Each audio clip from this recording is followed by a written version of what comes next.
마태복음 136번째 묵상입니다. 마태복음 9장 27절부터 34절 말씀까지 봉독합니다. 예수께서 거기에서 떠나가실새 두 맹인이 따라오며 소리질러 이르되 다윗의 자손이여 우리를 불쌍히 여기소서 하더니 예수께서 집에 들어가심에 맹인들이 그에게 나아오거늘 예수께서 이르시되 내가 능히 이 일 할 줄을 믿느냐 대답하되 주여 그러하오이다 하니 이에 예수께서 그들의 눈을 만지시며 이르시되 너희 믿음대로 되라 하시니 그 눈들이 밝아진지라 예수께서 엄히 경고하시되 삼가 아무에게도 알리지 말라 하셨으나 그들이 나가서 예수의 소문을 그 온 땅에 퍼뜨리니라.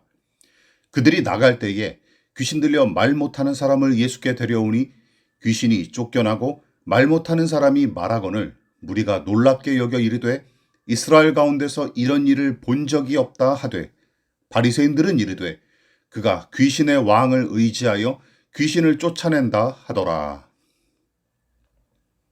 마태복음 9장은 마태를 제자로 부르시고 바리새인들과 요한의 제자들을 상대로 논쟁하는 부분을 제외하면 나머지는 죄다 병든 자를 고치시고 죽은 자를 살리시는 이야기로 채워졌죠.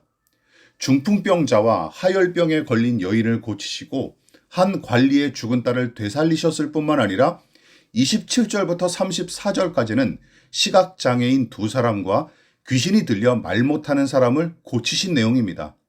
그렇다고 오해하지는 마십시오. 예수님은 모든 질병을 고치시고 심지어 죽은 자도 살릴 수 있는 분이지만 우리와 같은 몸을 입고 사신 동안에 모든 환자를 고치고 모든 시신을 되살리신 것은 아닙니다. 이 부분을 염두에 두지 않고 분리해서 생각하지 않으면 기독교 신앙의 믿음은 단지 신유, 즉 신의 힘으로 병을 고치기 위한 수단으로 전락할 수밖에 없습니다.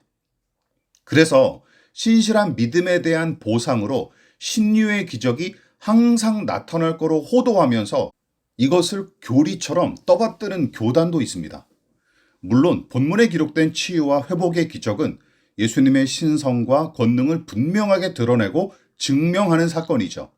따라서 이 모든 내용을 동화처럼 우습게 여겨 부정할 뿐만 아니라 신비한 치유와 기적적인 회복의 가능성마저 아예 차단시켜버리는 것도 참된 신앙과는 거리가 멉니다. 이처럼 치유의 기적만 바라는 맹목적인 신앙이 불건전하듯이 우리의 생각을 넘어 일하시는 하나님의 신비와 기적을 통째로 부정하는 신앙도 매한가지죠. 그래서 본문도 곱씹어 깊이 생각할 내용이 허다하기에 병을 고치고 죽은 자를 살렸다 하는 정도로 이 내용을 끝내면 안 됩니다. 우선 본문에 등장하는 인물들의 질병과 장애가 어디서 비롯됐는지 생각해 보십시오. 성경 본문은 중풍병과 하열병 그리고 시각장애의 원인에 관해서는 아무런 언급이 없지만 특이하게도 언어 장애를 겪는 사람은 귀신이 씌웠기 때문이라고 소개합니다. 즉 귀신 들림이 이 장애의 원인인 셈이죠. 이것이 의미하는 바가 무엇입니까? 장애와 질병의 원인을 크게 두 가지로 보는 것이죠. 하나는 지극히 육체적인 결함과 장애로 본 것이고 또 다른 하나는 영적인 문제로 본 것입니다.